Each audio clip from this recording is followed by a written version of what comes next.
안녕하십니까. 사막의 생수입니다. 성경 해석의 대전제라는 제목으로 성경을 어떻게 해석하는지, 또 성경을 어떻게 해석해야 되는지를 우리가 한번 생각해 보도록 하겠습니다.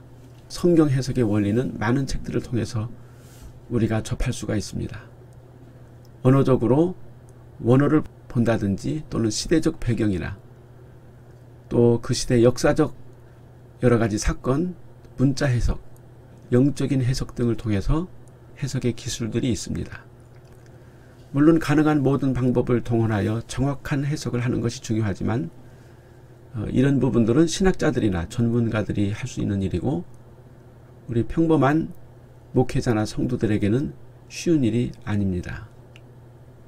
그래서 가장 쉬운 성경 해석법은 예수님의 성경 해석법에서 찾아볼 수가 있습니다. 예수님께서 부활하신 후에 제자들을 만나 성경 해석의 열쇠를 말씀해 주셨습니다. 예수님께서 십자가에 죽으시고 부활하셨으나 이를 믿지 못하던 글로바와 제자 한 명이 엠마오라는 곳으로 가고 있었습니다. 엠마오는 예루살렘에서 약 10km 정도 떨어져 있었는데 글로바의 고향이라고도 하고, 아마도 예수님이 십자가에 죽으심으로 그들은 한적한 시골에 내려가서 집거하거나 두려움으로 인해 예루살렘에서 도망쳐 나오는 중이 아니었는가 생각이 듭니다. 이 두 명의 제자들은 최근에 예루살렘에서 떠도는 소문, 즉 예수님이 살아나셨다는 이야기를 나누면서 길을 가고 있었습니다. 그때 부활하신 예수님께서 제자 두 명의 동행에 합류하여 예루살렘에 떠도는 예수 부활 사건에 대해서 함께 이야기를 하게 됩니다. 예수님은 자신의 부활에 대해서 의심하는 두 제자들에게 미련하고 선지자들의 말한 모든 것을 더디 믿는 자들이여 하시며 성경 해석의 원리를 두 가지로 가르쳐 주십니다. 누가복음 24장 26절에서 27절까지 말씀해 보면, 그리스도가 이런 고난을 받고 자기의 영광에 들어가야 할 것이 아니냐 하시고, 이에 모세와 모든 선지자의 글로 시작하여 모든 성경에 쓴 바 자기에 관한 것을 자세히 설명하시니라고 말씀하고 있습니다. 첫째는 그리스도께서 고난을 받으시고 영광에 들어가심을 하나님은 성경을 통해서 말씀해 주셨고, 둘째는 그리스도의 고난과 영광이 모세와 모든 선지자들의 글과 모든 성경에 기록되었다는 것입니다. 다시 말하면 우리는 구약의 말씀들을 통해 그리스도의 고난과 부활의 영광과 영원한 생명을 보물찾기 하듯 찾으면 된다는 뜻입니다. 두 제자들은 예수님이 음식을 먹기 위해 축사하시고 떡을 떼어주시자 눈이 밝아져 그가 예수님인 줄 알았지만 곧 우리 주님은 사라져서 그들의 눈에 보이지 않게 되었습니다. 또한 11제자들이 함께 모여 있을 때에 예수님께서 그들 가운데 가셔서 평강이 있으라고 하셨고, 그들의 믿음 없음을 한탄하셨습니다. 누가복음 24장 38절 말씀에 예수께서 이르시되 어찌하여 두려워하며 어찌하여 마음에 의심이 일어나느냐. 역시 모세의 율법과 선지자의 글과 시편에 자신에 대해 기록한 모든 것이 이루어져야 하리라고 말씀했습니다. 여기서도 예수님은 구약에 기록된 말씀들 중에서 이같이 그리스도가 고난을 받고 제3일에 죽은 자 가운데서 살아날 것과 또 그의 이름으로 죄사함을 받게 하는 회개가 예루살렘에서 시작하여 모든 족속에게 전파될 것이 기록되었으니 너희는 이 모든 일의 증인이라고 말씀했습니다.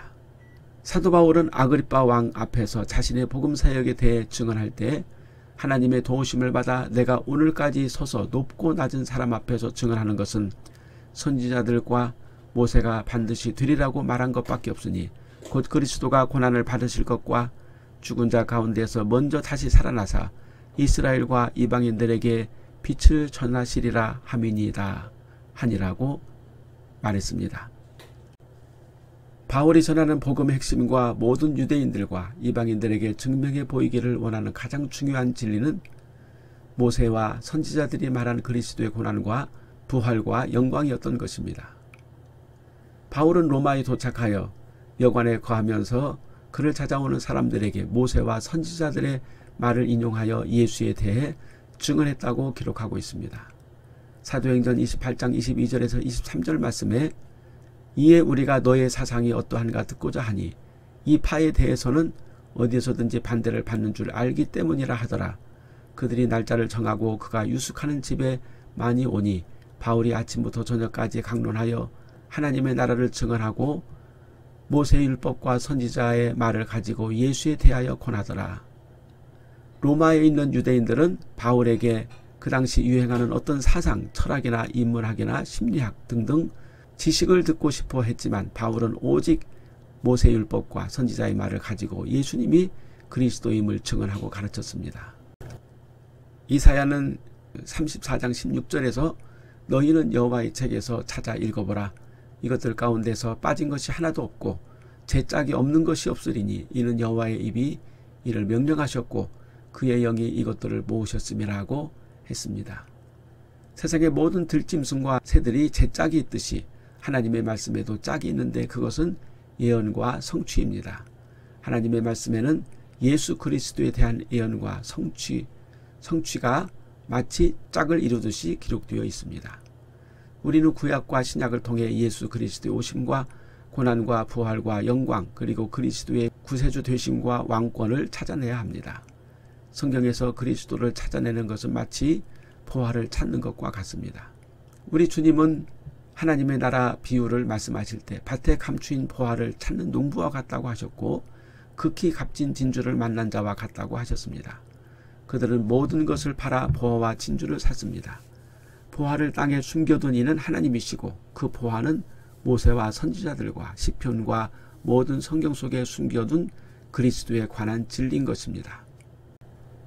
그런데 이상하게도 많은 목사들과 성도들은 구약성경 안에서 그리스도를 찾을 생각은 별로 안 하고 세상에서 잘 되는 법, 이웃과 잘 지내는 법, 부자가 되는 법, 성공하는 법, 기복을 구하고 심지어 장수하는 법, 인문학, 감성학 등을 연구하여 세상적 철학과 감성 인본주의를 전하고 있습니다.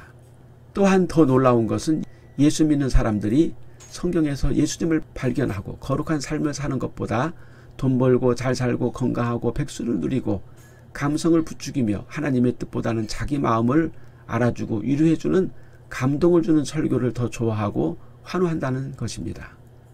얼마나 하나님이 통탄하실까요? 누구든지 성경 속에 숨겨진 그리스도를 발견하고 그리스도를 위해 자신의 삶을 올인하는 자가 곧 하나님의 나라를 소유하게 될 것이라는 뜻입니다. 우리는 신구약 성경을 통해 우리의 보화 되시는 그리스도를 찾는 일을 열심히 하고 그리스도를 찾은 후에는 그리스도의 거룩한 삶을 우리의 삶에 적용할 수 있도록 힘을 써야 하는 것입니다. 우리가 이 세상 소풍 나와서 그리스도라는 보물을 잘 찾아서 가슴에 깊이 간직할 때 소풍 끝나고 하나님 앞에 가는 날 보물이신 그리스도를 하나님 앞에 올려드리고 영광을 돌리게 될 것입니다. 이 세상에서 교회 다니면서 돈 벌고 성공하고 좋은 대학 좋은 직장 얻어서 잘 먹고 잘 살았다는 것은 하나님 앞에 나갈 때 쓰레기에 불과하며 게으르고 악한 종아라는 하나님의 준엄한 책망을 받게 될 것입니다.